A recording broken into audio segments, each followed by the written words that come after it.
Hello and welcome to today's webinar, Garnering Success with Simulation in Manufacturing. This webinar is brought to you by Applied Software, the premier software systems integrator in North America. My name's Jeff Pearson and I am delighted to be your moderator today. Throughout our presentation, we encourage you to interact by typing questions and comments using the questions pane. Feel free to take a moment and introduce yourself. We'd love to know who you are, where you're located, and anything interesting that you'd like to share with us. Also, use this box to type in any questions you have throughout the presentation, and we will take time to answer your questions both during and at the end of today's webinar. This webinar is being recorded, and we'll make it available to you online on our YouTube channel. We'll also send you an email following the webinar that gives you a link to the recording for future reference. If you haven't already, search Applied Software on Facebook and Twitter and connect with us to be sure and receive the latest information and special offers. Got a question. Do you need to create visualizations, renderings, or animations but don't have the required time or software? Applied now offers visualization services including photorealistic renderings, animations, panoramas, virtual reality, immersion, interactive, first-person, gaming, and free-range experience, all at a very cost-effective price. We scope, produce, and manage the work for you so you don't have to worry about the technical expertise in-house. For more information, do visit ASTI.com or email us at visualization@ASTI.com. Also, be sure and visit our website for more information on services and support, products, training opportunities like CAD learning and live lab learning, and there you'll also find a complete schedule of upcoming events, webinars, and trainings. Here's a couple of upcoming webinars. We ask that you take a note. Get connected with Applied Software and making the most of your subscription to Autodesk. This will be next Thursday, March 16th from 12:30 to 1:30.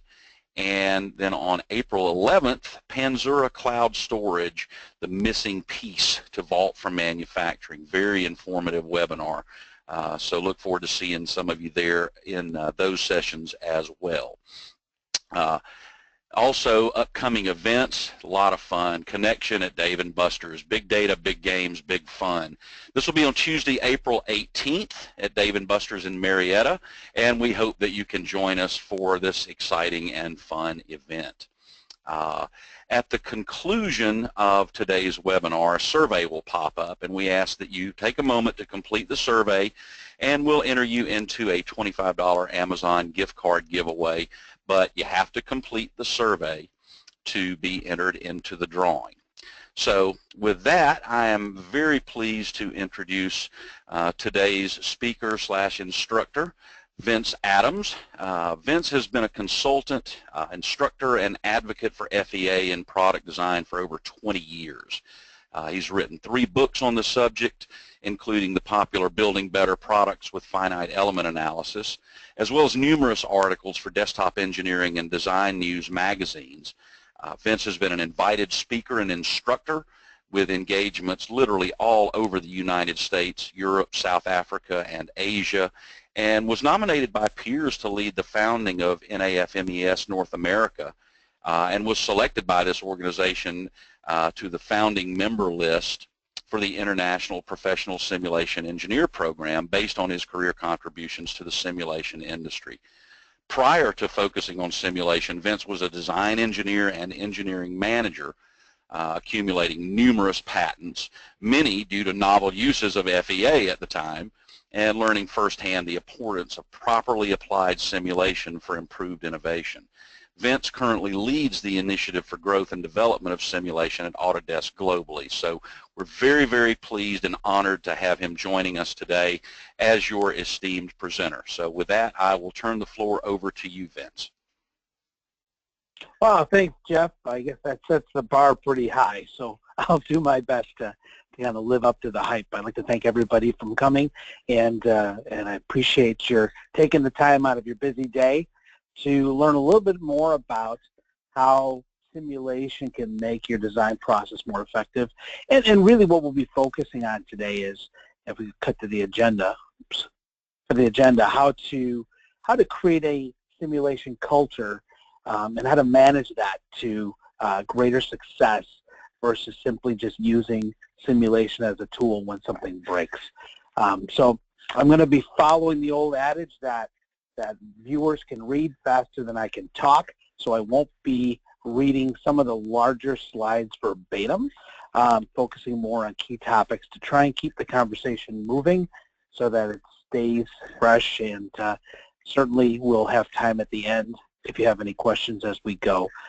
My colleague Ryan Abel is managing the chat line, so if you do have questions that come up, if they are kind of relevant or germane to the topic that's on the screen, you know, Ryan may cut in and talk about something. Otherwise, if it's a question that is not consistent with where we're at in the presentation, please stick around afterwards. We'll make sure all questions get answered, and we'll stay online until they are. So with that, I'm going to get rolling on the formal presentation, and hopefully you'll find it thought-provoking as well as relevant to what you're trying to do at your companies. So I don't need to spend time on this slide. Jeff did a great introduction.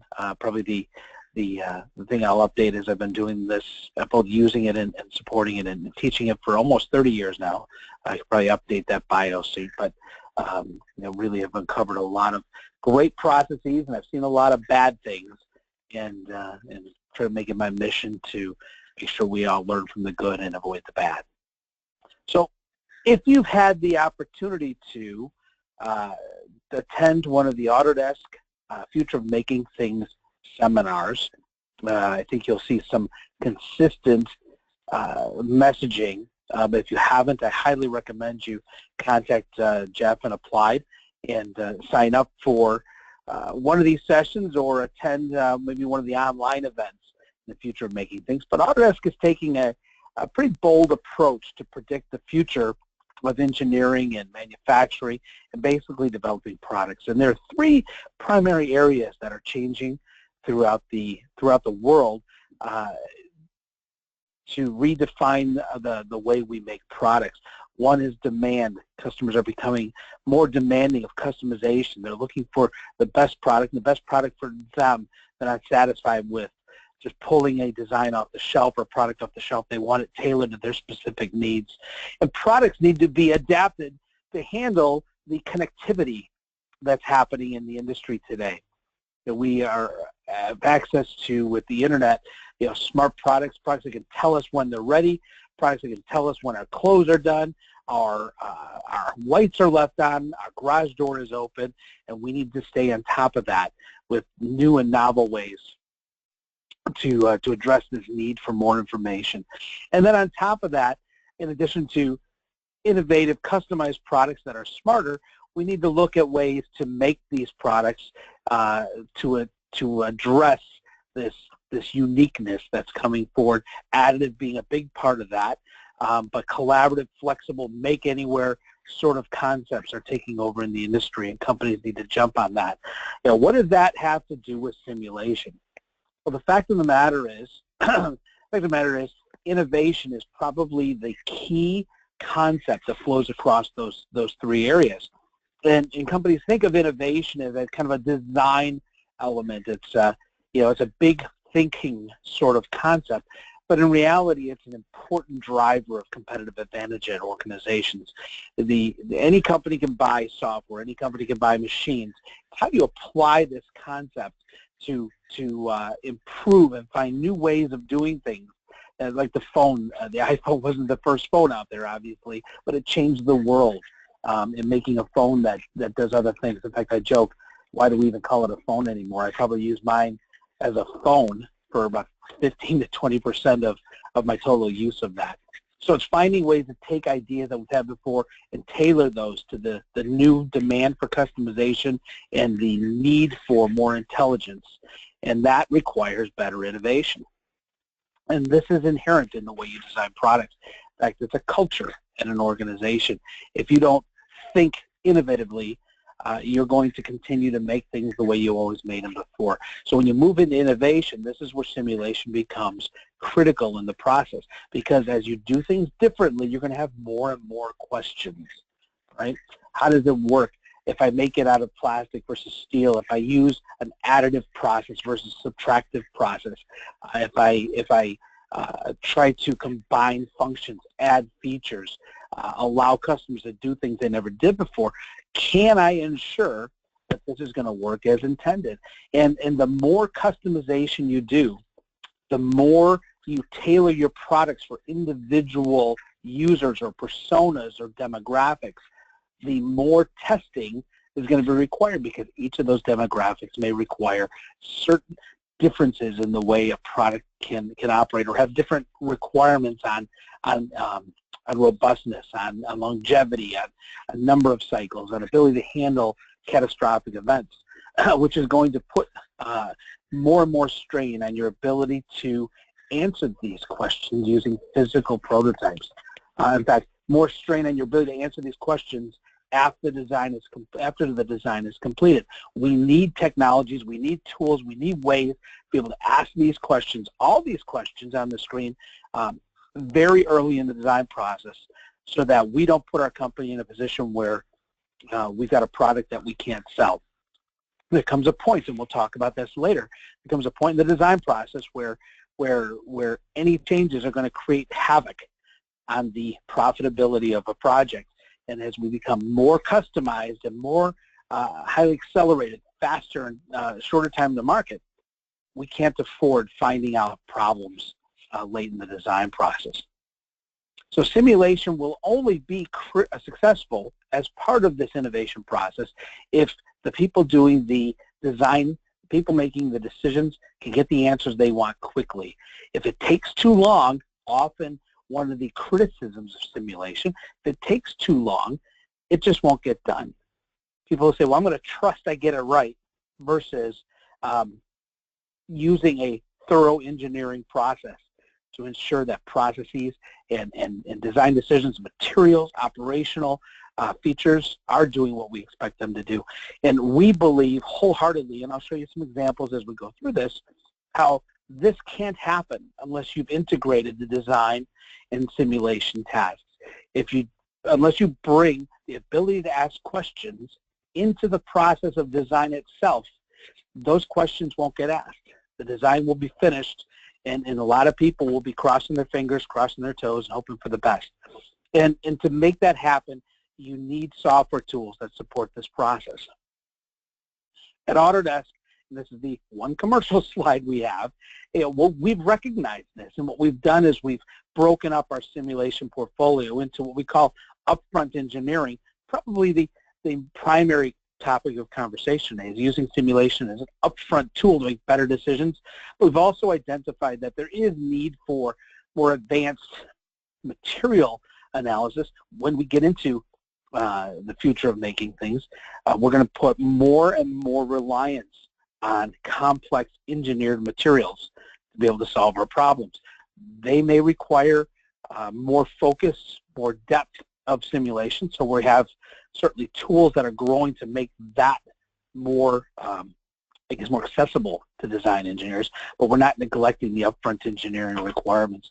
And what's interesting, if you know our portfolio, we would normally consider MoFlow to be one of the top-end advanced material simulation products in the market.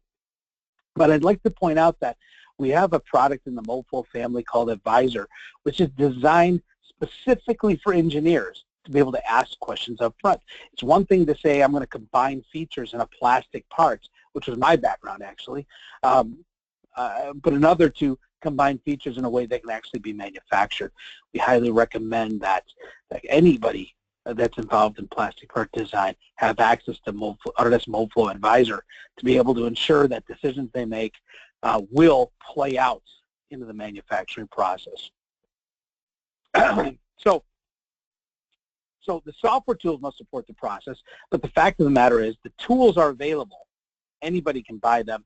If management doesn't support a process of simulation to drive innovation, to drive improved decision-making, it's not going to happen in an organization.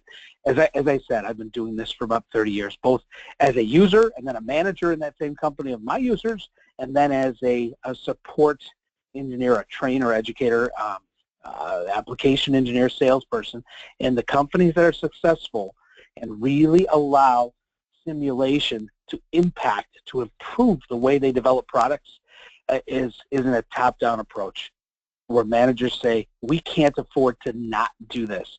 So really the crux of the rest of this presentation is geared towards helping managers, and there are some that are registered, others that are at the user level. Please take this message to your managers that without their understanding of what can be done and breaking some of the misconceptions of why it's so hard or why we can't do it, is the only way you're going to be able to get this to work and inside your organization. So let's start with a few terms and concepts. So I'm going to take a breath here. Ryan, if there's anything that we need to stop and circle back on, I'll let you give you a chance to chime in here. And I'll take silence as keep going. So a couple concepts. First of all, simulation. It's a funny word because we all know it, but we don't always agree on what that really means. And I really want to boil this down to a very simple definition so that we, again, to try and dispel some of the misconceptions of what simulation is. So really, and if you look at dictionary terminology, a simulation is simply something that represents something else. It's not that more complex. I know the word simulation conjures up, very complex computer models, guys sitting in a dark room with white coats on that don't speak the same kind of English we all speak. But in reality, simulation is just seeing if something's going to work by trying it a different way. In reality, what's a prototype? Right? A prototype is a simulation. It's a simulation using alternate manufacturing methods. It's a simulation using a simplistic breadboard type approach to see if a concept's going to work. So we're doing, unless you're not prototyping either, we're doing simulations today. Every day your company tests prototypes or even builds a CAD model. You're doing a simulation. I like to say CAD is a simulation of form and fit. So why not utilize that information that you already have to just simply ask the question, hey, it looks right, it's going to fit, but will it break?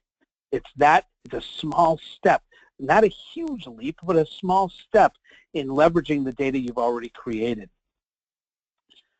So taking that a step further, simulation as we're discussing, which is functional simulation, manufacturing simulation, operational simulation, is really, it can be broken down into a couple primary elements. The first, and this is critical to understand because you need to get past this concept that simulation is really hard. We're doing it every day and it's not that hard. And an engineer who can make decisions on product performance and acceptability and features should be, they have the capability to take it a step further on complex features. So what is simulation? To run a simulation, it requires you to know what a part looks like, or a system or an assembly looks like, and you know that because you're building a CAD model and you're going to be building the part. You know what it looks like. You have to know what it's made of, that central image. Is it plastic? Is it rubber? Is it steel? What is it made out of? And then what are you going to do with it, right? And sometimes that's the use as design, right? The garbage can is filled up with garbage and then gets dumped. But maybe it's what I like to call predictable abuse. You know your customers are going to do crazy things. You decide how much responsibility you want for the product working or surviving or not being a hazard with what we call predictable misuse. So you need to know what it looks like, what it's made of, and what you do with it. And then really the simulation that we're talking about, a software-based simulation, is really just a big calculator that takes that input and comes back with some information. Now, this may be where we separate the specialists from the design engineer asking upfront questions. It comes back with information. In the early design phases, you don't really have precision on your inputs. You're exploring things. So maybe what you're looking for is, does it get better or worse? If I have 2 ribs, is it significantly better than 1 rib? Because 2 ribs cost more than 1. And so you're asking questions, and based on that information, you say, is it telling me what I need to know? Are we going in the right direction? If so, you move on. If not, then you go back to those 3 inputs. Do you change the way it looks? Do you change what it's made of? Or do you put limits on what it can do because the simulation is suggesting, if I do this with the design I've locked in, will I have problems? There's more detail, obviously, in a completed simulation, but the concept really is this simple. So why will we do it? We're saying simulation is something you're doing all the time. Why do you do it? Well, why do you build 3D models? To give you advanced knowledge of how things look, where it's no ambiguity. Everybody sees it. Everybody can say that looks right. You can check fits. You can check clearances. You can look at the movement of products, right? So the why for doing product performance or operational simulation is exactly the same. It allows you to make better decisions sooner. Can anybody today even imagine going back to the world of 2D only, right? Where oftentimes when you build a product up, there's so many things that you just aren't sure exactly how they're going to go together till the first prototype is built. I recall shop models being shaved and scrambling to update drawings because there was a complex fit we just couldn't predict well enough using 2D projections. And so the power of performance or operational simulation is exactly the same. You make better decisions sooner. And what comes back to me often when I have this conversation with companies is, well, Vince, we don't have time to add another task. We don't have time to put in another piece of software. We've got schedules and deadlines that we have to keep. And what I try to stress is that you're already doing these things. And by these things, I mean you're already asking questions and formulating answers. You're saying, if I make 3 ribs, it will be better. You're just making that decision, but you don't have the knowledge to validate that decision. It's gone by gut feel, right? So what we want to do is help you understand another misconception, bringing more performance simulation into the process. If it's integrated into your design system, is doing what you always did better, not adding another task. You already have the task of asking questions and answering those questions. Now we're going to give you the opportunity to make those answer those questions with better data. And it's a huge mental leap for many organizations because they stop to realize, you're right, we have been changing materials because we think it's going to be better, or do some simple calculations. So let's talk about how simulation impacts the ability to do what you're already doing better. Mark Twain, obviously an engineering resource we all rely on, but I have always loved this quote. It's better to know than not to know, is really what he's saying. And if you can know, and I don't think any manager or any engineer for that sake would say, if I asked them the question, if you had the ability to know it's going to work or know it's going to be better or worse, would you want to know before you made the commitment? And everybody would say absolutely, right? So why aren't they doing it? Because of misconceptions that simulation is really hard. It delays the process, and you require experts and specialists, right? Speaking of specialists, getting away from Mark Twain, although Dr. Sosi looked a little like that Mark Twain picture, as a industry expert I've had the privilege to meet on a few occasions, and we sat down and talked about how he perceives simulation and the design process changing over the years. And then I'll let you read these quotes. It was a great conversation. And if you've never heard of Daryl Sosi, he's really a globally known expert in the world of fatigue, metal fatigue, but really a great proponent of improving processes.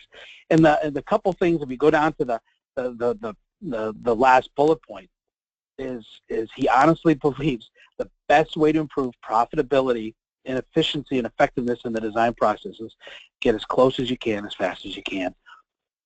Meaning, understand the impact of your decisions, but consider that some of the inputs will be less precise. So don't get hung up with what we call analysis paralysis. You're never going to get it perfect because there are lots of things you don't know early on, but there are things you do know and things you can ask. And the more times you ask questions, the more data you're going to get. The more data you have, the better decisions you're going to make. And so it's getting those decisions or that data up front so that you can make better decisions before the design is committed and dollars are spent. Going from experts to complete idiots, right? You look at the broad spectrum. This is a real book, and I used to have it. I don't know whatever happened to it. But the one quote I pulled out of here, we would like to think we develop products and we're not idiots, right? So if complete idiots need to know this, we should know this by heart. But the single most cost-effective way to speed up product development is not to make mistakes. Sounds simple, but what do we do every day?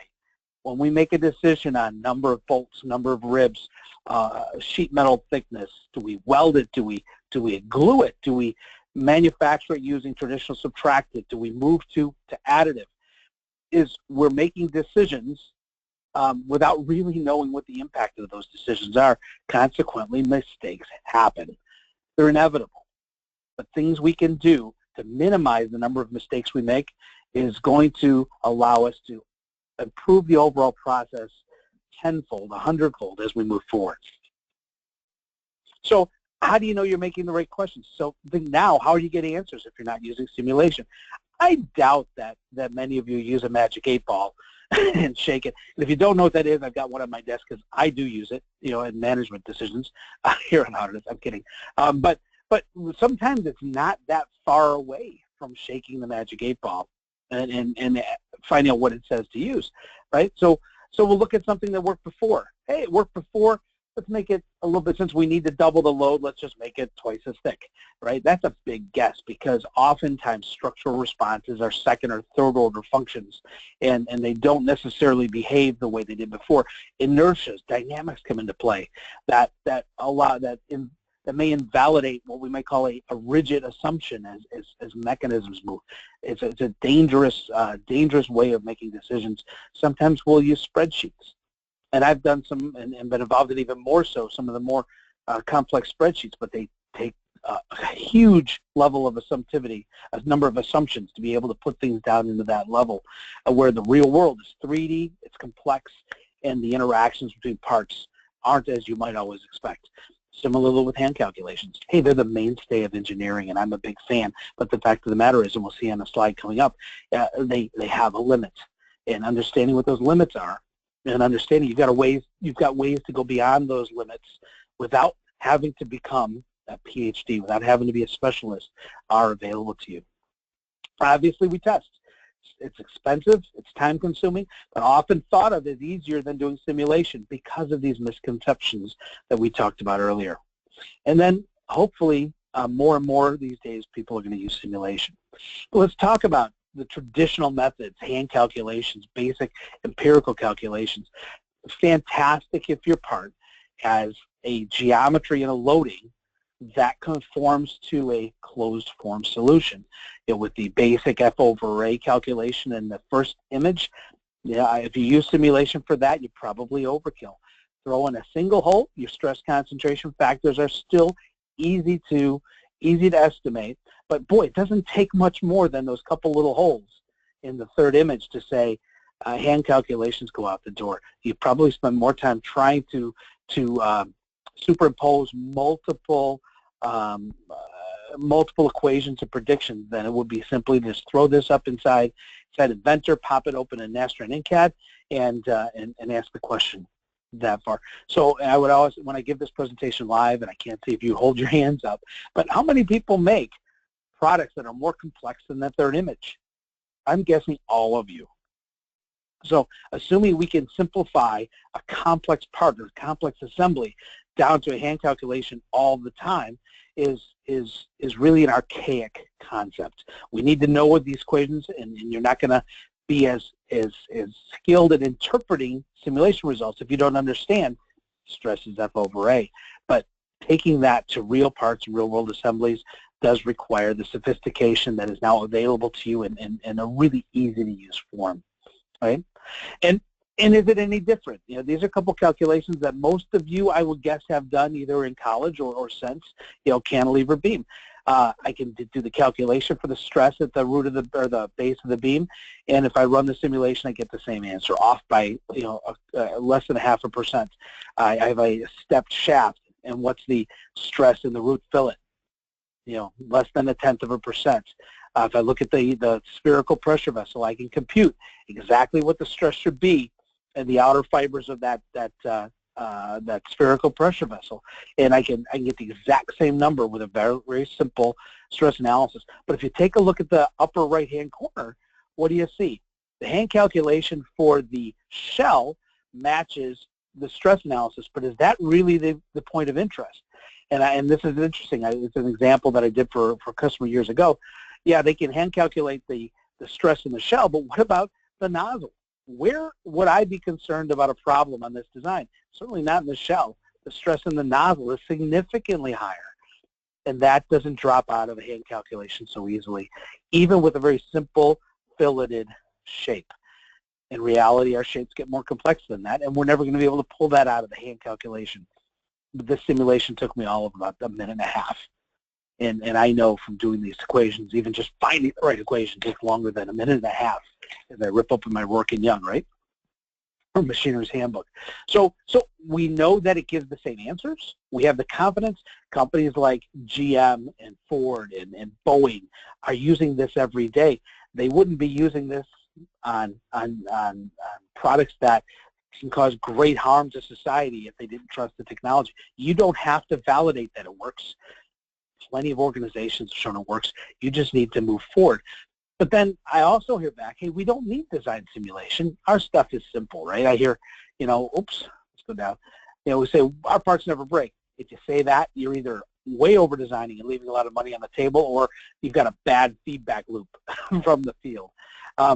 We always get the best design on the first try. I would say that a lot of engineers, most design engineers, can get something that works relatively quickly if they've been working in industry, but you don't know it's the best design. And if your company is not under any competitive pressure, if you're not under any pressure to reduce cost, improve profitability, then you're right, you probably don't need design simulation because, hey, who needs more money?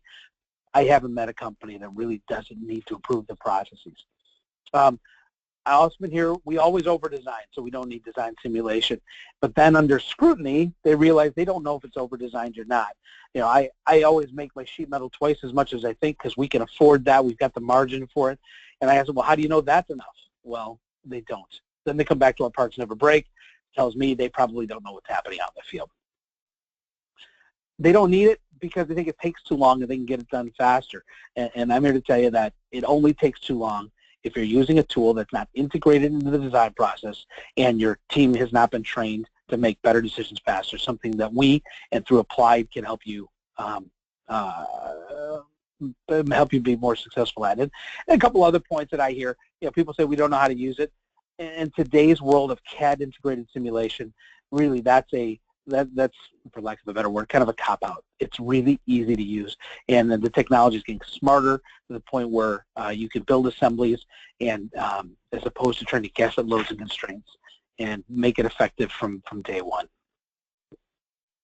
So what we've talked about is upfront design. We've hopefully, if either we've knocked away some of the misconceptions or concerned, or at least put a dent in some of those misconceptions. So let's talk about how upfront simulation fits into the world we now currently are aware of for simulation, which fits more into the validation world. In most organizations, and it's funny because I've been saying this now for 20 years, but it's still true. In most organizations, they'll develop a product, the gray boxes, right? Make decisions, make decisions, make decisions, make decisions, complete a design, and then they'll hand it off to somebody to validate. Is this going to work? That could be a physical validation or a digital validation. But in those circumstances, there's usually one guy or a couple guys or women that are supporting a larger design organization. It's very inefficient. It creates a roadblock in the chain in the process where if that person is not available, then maybe we go without digital analysis or digital validation, or we have to wait because there's a queue lined up for his availability or her availability. And what we've seen when we look at this is it really plays into how profitable your designs and your product can be. There is a point where the cost of making a change rises to a certain level where it crosses the line of your ability to really make improvements, where I like to call it the point of no return. Left of that dotted line in the middle of the screen, you're in the design process where you've got the ability to make changes, optimize, improve without the cost to the overall project being significant or prohibitive. But there comes a point where you have to draw a line in the sand and say, we need to make what we have work. And that's when validation comes in. Traditional simulation, as most people understand it, falls into the validation world. It falls into the role of this is where we decide instead of testing, we're going to digitally simulate it. It's really, truly in the design world that it can make the biggest difference. I just looked at the clock and I'm way over, so I'm going to talk a little bit faster as we go through here, trusting that you can read some of the screens. So what we're proposing, and really what we know and what I've hopefully supported in prior slides, is that making upfront decisions requires the ability to make these decisions early in the design process before the design is committed, and that requires distributed design integration tools. And some people say, well, does it work? The study is actually about 10 years old, but I think it's even more valid today than it was. That show that companies that adopt upfront simulation, where design engineers, design professionals are making decisions and checking those decisions early on, have improved time to market, they've improved profitability, and they've improved the overall product quality. So it's leveraged it upfront by allowing you to design better products, or you can design your products better, you get to market faster, and you can design products for less cost, thus improving the overall margin in the organization. And so try to make a case for pulling it in. Hopefully I've made that case, or at least encouraged you to think more about it, and certainly Jeff and the Applied team are available and can reach out to Ryan and myself if you have any more questions. But what I want to point out is, okay, now you can, it makes sense, you understand what simulation is, we'd be happy to sell you the software, but goes down to the final point, and how do we make it successful, is management has to just define a culture where this can be successful. So a couple of things we can do to help you with that. It requires planning. It requires establishing goals, defining metrics that say, yes, we're going in the right direction. And process assessments are something that we've done, and we call business process assessments, or more specifically, in this case, simulation process assessments, to help you understand what benefits you can get out of this. I just completed one with a major manufacturer down in St. Louis, where their needs and machine design needs were different than everybody else's, and the goals, the metrics, the things we're going to look at to track the improvements in the process might be different from yours, but they can all come out of the systematic review that we can help you with, and Applied can do this for you as well. They help you understand the real benefit, the metrics, the gaps. Where do you want to be? What return do you need on the investment in upfront simulation? And what gaps are there? With consistent review of those metrics, we help you understand if you didn't get there, why didn't get you, how can we readjust to make sure that everybody's going in the right direction. We do, as a software organization, support and recommend the use of the importance of training and the use of consultants. And this is a quote that I've always loved. It probably was a Facebook meme or a LinkedIn meme that I saw originally. But companies are saying, well, if we spend a lot of money training our people, what if they get up and leave? And the fact of the matter is, if you don't train them and they stay, you're not getting the value you need out of them. You need to invest in training, not because the technology is hard, but because to be efficient with it, you should understand how it's best applied. And that's where bringing in outside consultants, bringing the team from Applied, they can even engage some of our experts to help you. We can overcome the challenges of confidence. That you're doing it right, that confidence in the people that are doing it, which is really critical. And that does benefit from bringing someone in from the outside. We can recommend, and this could come right out of the business process assessment or the simulation process assessment, help you understand, based on your team, would a standard either live or remote training course make sense for you? Should we come in and do a customized training? And should we set up a plan for on-site, either advisory, consultative, or advanced training options as it grows into your organization. Really, people say, do I need training? You can use the software without training. It's pretty easy to use. Will you be as effective as you could be without training and advanced support?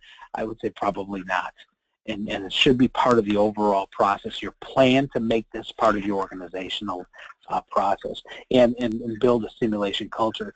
I use the term simulation culture, and I'm not sure it really resonates all the time with a lot of companies, but the fact of the matter is, the simulation culture really is, it's defining a way of working where people are doing this without thinking, oh gosh, that broke, I better bring in my Nastran InCAD, or that's not performing right, we have a problem, let's bring in our CFD.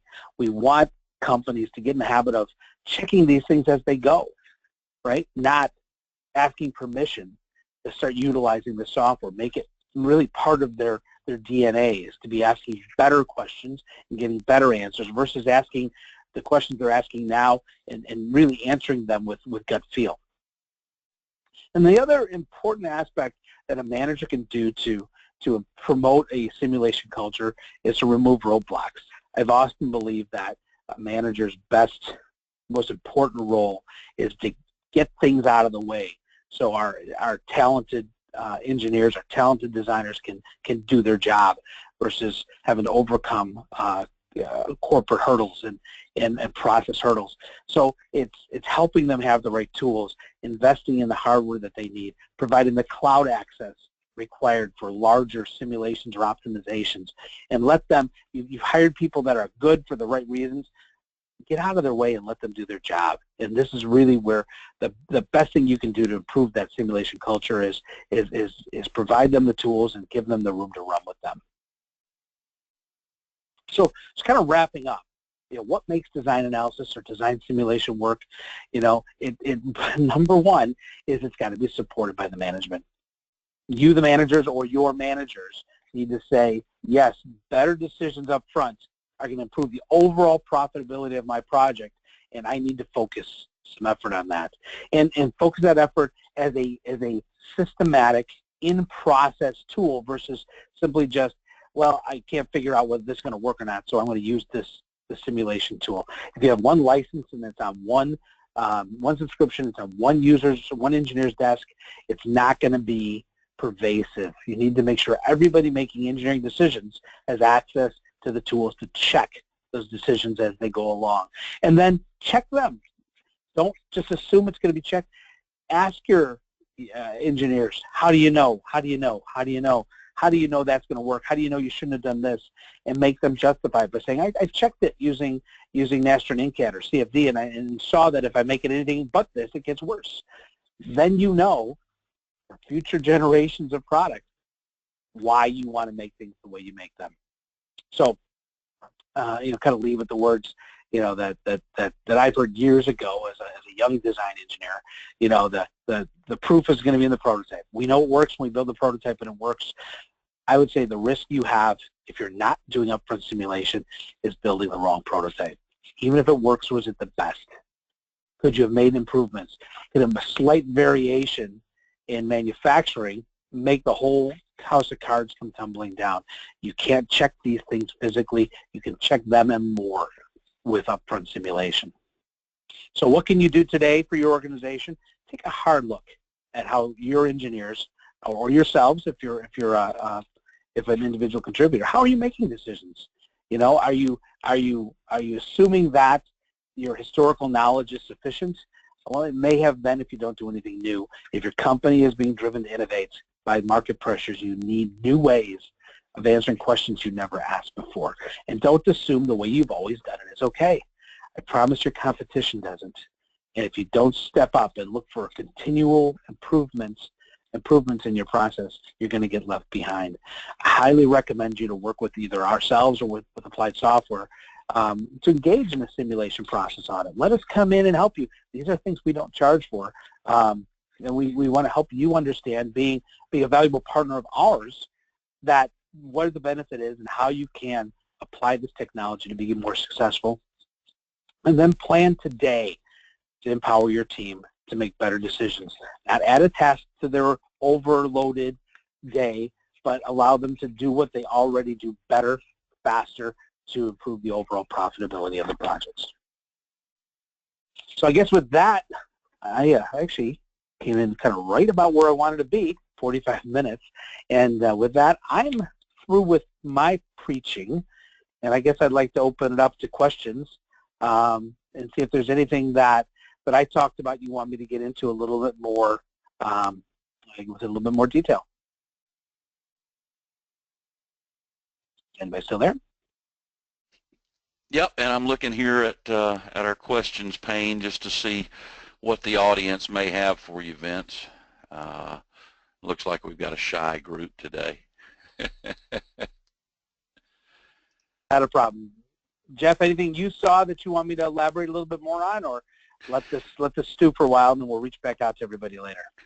I think you touched on some great points and certainly things that will get the wheels turning, and that's really, I think, the key message here, folks, is thinking about how you're doing things, how you can make it better. Start asking questions, and you know, how can you continually improve the processes that you're already pretty good at and make them even better. So if we've done nothing other than get the wheels turning today and give you an idea of, you know, the benefits that using simulation can bring to your team and your organization, then certainly that's successful from our standpoint. I'll take one last look here at the questions pane, and yeah, everyone is still a little, hopefully that means that we covered what you wanted to cover today. So with that, I will remind you, do fill out the survey that we'll have to you in just a moment, and one of you will be receiving a $25 gift card as a result of that.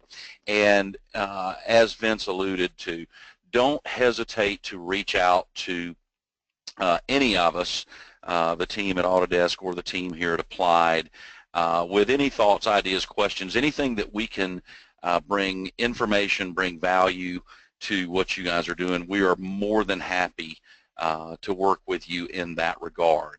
So Vince, fantastic job. Thank you very much for being with us today and sharing your wealth of expertise to our audience. Thank you for taking time out of your busy day to join us, and don't hesitate to reach out at any time that we can be of service to you or your team. So with that, I will bid you, each and every one. Good.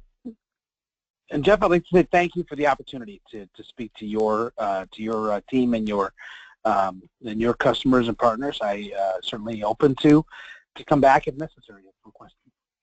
That's fantastic. Well, we do appreciate the time and expertise, and we'll look forward to hearing from more of you down the line as we go forward. So with that, thanks everyone, and I'll bid you all good day.